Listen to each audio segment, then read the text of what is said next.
Bismillahirrahmanirrahim. Assalamualaikum warahmatullahi wabarakatuh.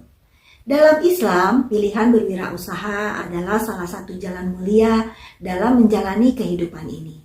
Kisah kali ini adalah tentang seorang muslim yang memiliki kontribusi besar dalam dunia wirausaha.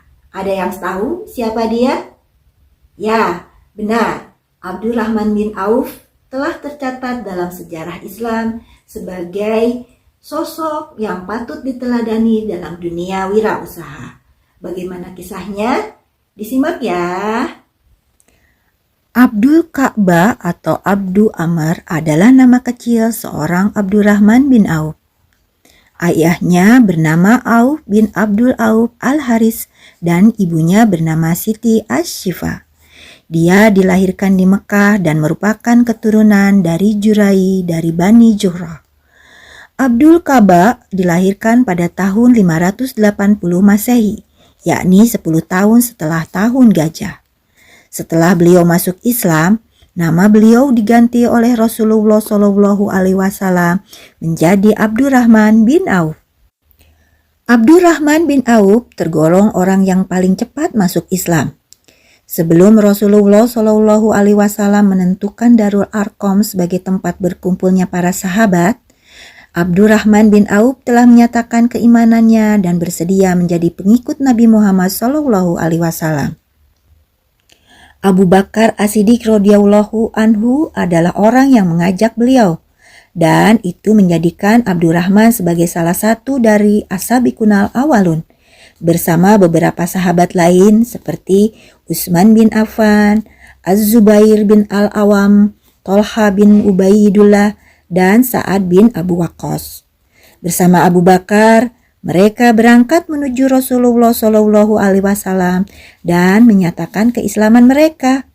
Ketetapan hati dalam berislam juga tampak nyata ketika Abdurrahman bin Auf menjalani perniagaan pada masanya. Tentu hal ini bukan tanpa tantangan. Melihat Abdurrahman bin Auf menjadi pengikut Rasul yang mulia, ia mengalami penindasan dan penganiayaan dari kaum Quraisy.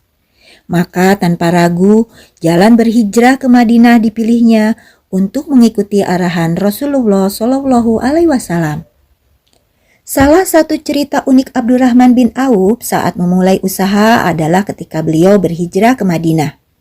Pada waktu itu, Rasulullah SAW menyambut Abdurrahman bin Auf di Madinah dengan cara mempersaudarakan Abdurrahman dengan salah satu sahabat Rasul. Adalah Sa'ad bin Ar-Rabi al-Ansari yang dipilih oleh Rasul yang mulia untuk menemani Abdurrahman bin Auf. Sa'ad berkata kepada Abdurrahman, "Saudaraku, aku adalah penduduk Madinah yang paling banyak harta.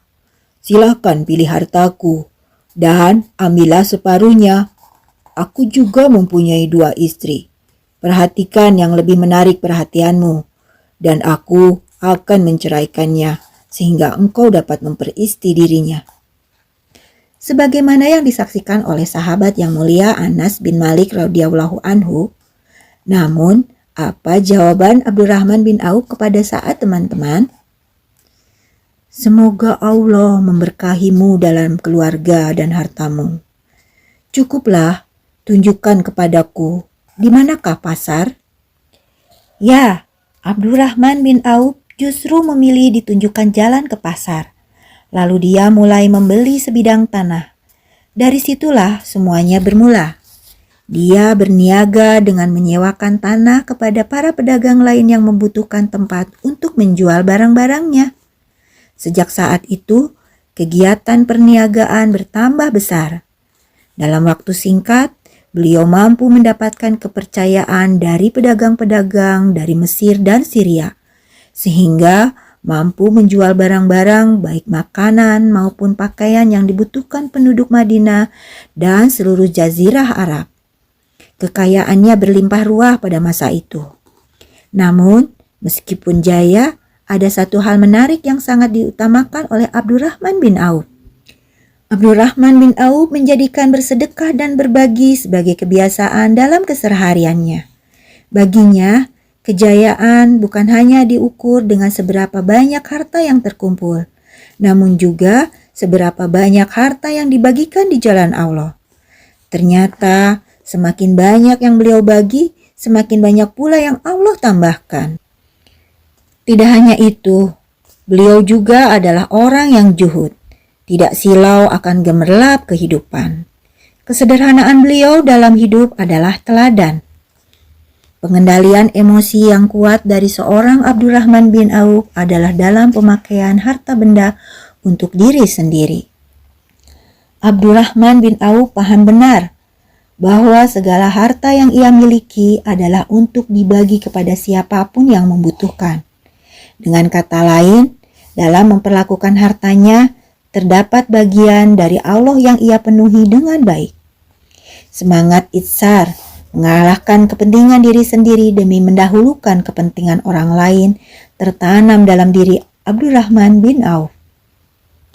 Tercatat di antaranya, Abdurrahman bin Auf pernah menyumbang 4.000 dirham, 500 ekor kuda perang, dan 1.500 unta pada perang Tabuk pada tahun ke-9 Hijriah.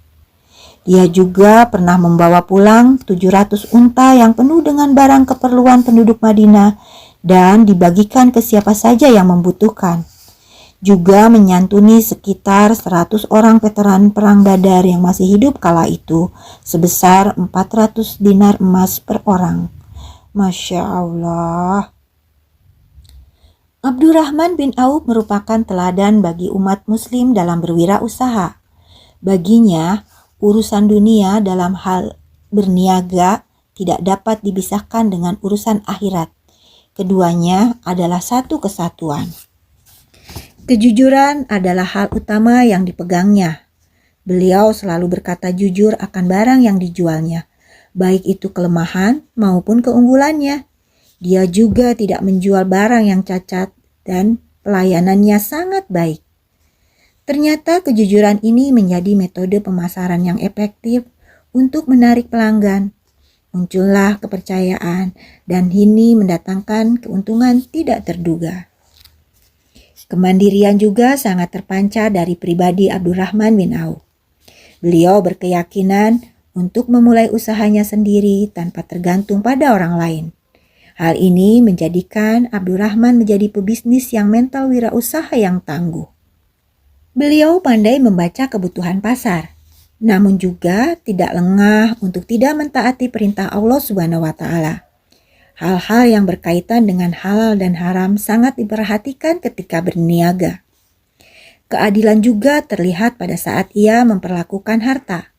Tidak hanya dermawan dalam membantu orang lain melalui hartanya, namun juga dalam menyumbangkan hartanya di jalan Allah. Dalam berbisnis pun, ia tidak pernah mengurangi timbangan sehingga pelanggan pun tidak pernah merasa dirugikan. Kesemua nilai-nilai ini menjadi sarana dakwah seorang Abdurrahman bin Auf dalam menyebarkan agama Islam. Sebagai umat Islam, sudah sepatutnya mencontoh dan mengaplikasikan cara dakwah wirausaha Abdurrahman bin Auf, bahwa keberhasilannya tidak hanya di dunia, namun juga menambah dekatnya jiwa kepada Allah Subhanahu wa Ta'ala.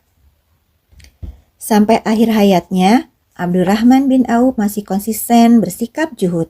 Dengan gaya hidup yang sederhana, dia memilih untuk mendermakan banyak hartanya di jalan Allah. Pada tahun 652 Masehi, Abdurrahman tutup usia. Ia meninggal pada usia 72 tahun. Beliau dikebumikan di pemakaman Al-Baqi, Madinah bersama para sahabat lainnya. Sebelum meninggal, beliau berwasiat bahwa warisan harta yang ditinggalkan sebesar 40.000 dinar ditujukan untuk kepentingan umat Islam pada saat itu. Abdurrahman bin Auf, sahabat Nabi yang kaya raya dan dermawan, percaya bahwa kebermanfaatan bagi umat muslim adalah prioritas. Demikianlah kisah Abdurrahman bin Auf. Semoga kita semua dapat meneladani segala sikapnya. Billahi taufik wal hidayah. Wassalamualaikum warahmatullahi wabarakatuh.